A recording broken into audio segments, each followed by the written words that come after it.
Hello, this is Chirag, and today I will show you how you can easily import the purchases from your suppliers using a purchase CSV file. And to make the billing fast, you can generate barcode labels for the products that you have purchased, right? So first thing you have to do is you have to come to the purchase section, and there you will see the add purchase button. So you have to click on the add purchase button here. Here, first thing you have to do is select your district. As soon as I select the district, it will ask me for the name of the distributor. So I will add the name of the distributor here. As soon as I add the name of the distributor, it will give me an option to attach CSV to import the purchase file. If the mapping is not there, then it will give you an option to send a mapping request. And once the mapping has been done, this kind of option will appear here, right?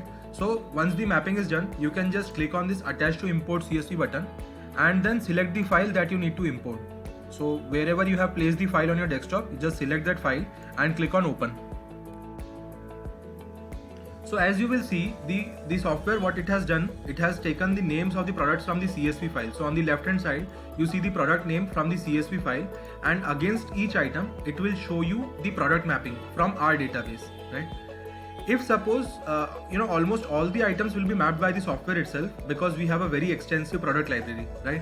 But in case the software is not able to map a product, so it will a blank field will appear here, and on the right side it will show you the proximate matches.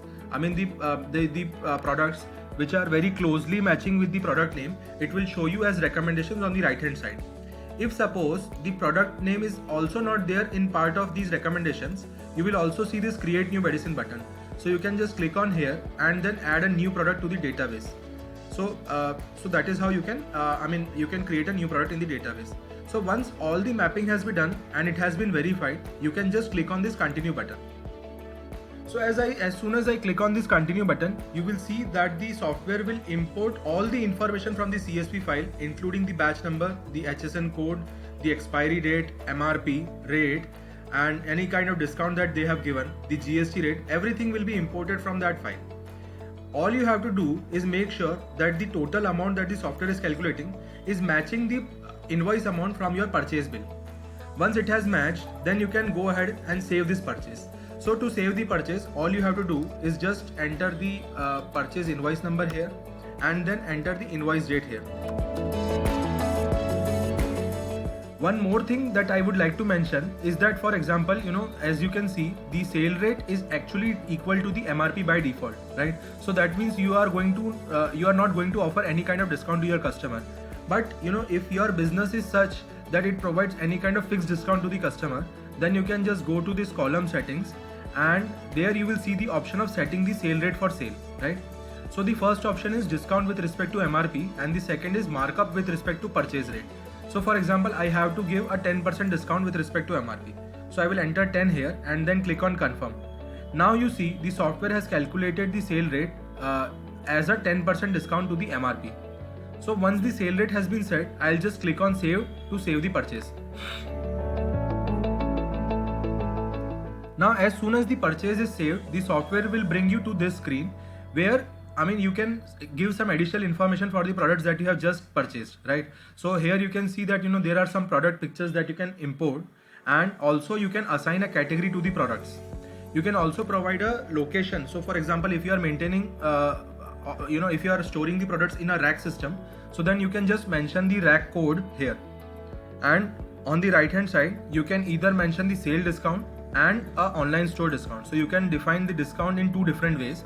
You can either provide a sale discount, and then you can also provide an online store discount. You can also choose whether these products will be visible on your online store or not, right? So by default all of the products are visible, but if suppose there are certain products that you don't want the online store to show, so you can just deselect this button. Now in order to just update, so for example, if you have to print the barcodes, you can just click on this update and create barcode button. But if you don't want to create barcode, you can just click on this button and skip this page, right? So for example, now I have to create barcode, so I'll click on this update and create barcodes button. So the software will bring me to this screen. So this screen is basically to print all the barcode labels. So as you can see, on the left hand side it is showing me all the products that I have purchased, and on the right hand side it is showing me the settings for the barcode label. So here it is giving me, it is showing me an option that what all information do I require on the barcode labels. So for example, I'll show you the print preview. So this is how the print preview will look like, right? So now for example, I don't want to show the batch number, so I can just deselect it from here, right? Or if I don't want to show the store name, then I can deselect it from here. So all these controls have been given here. So in order to print the barcode, what you have to do is you have to purchase an A4 label sheet with 65 labels in total, right? So either you can purchase it from your local stationers, or you can just click on this buy label now button to print to buy the A4 label sheets. Now as you can see, there are two different types of barcodes. So one will be the products which already have barcode, and there will be medicines which doesn't come with a barcode, right?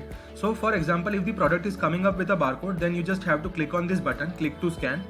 It is called a EAN 13 barcode, right? So you can just scan the barcode and map it to this particular product. But for example, if it is a medicine and it doesn't come up with a barcode, then the system will generate a ITF14 barcode, right? So this barcode will basically be mapped to the batch number of a specific product, right?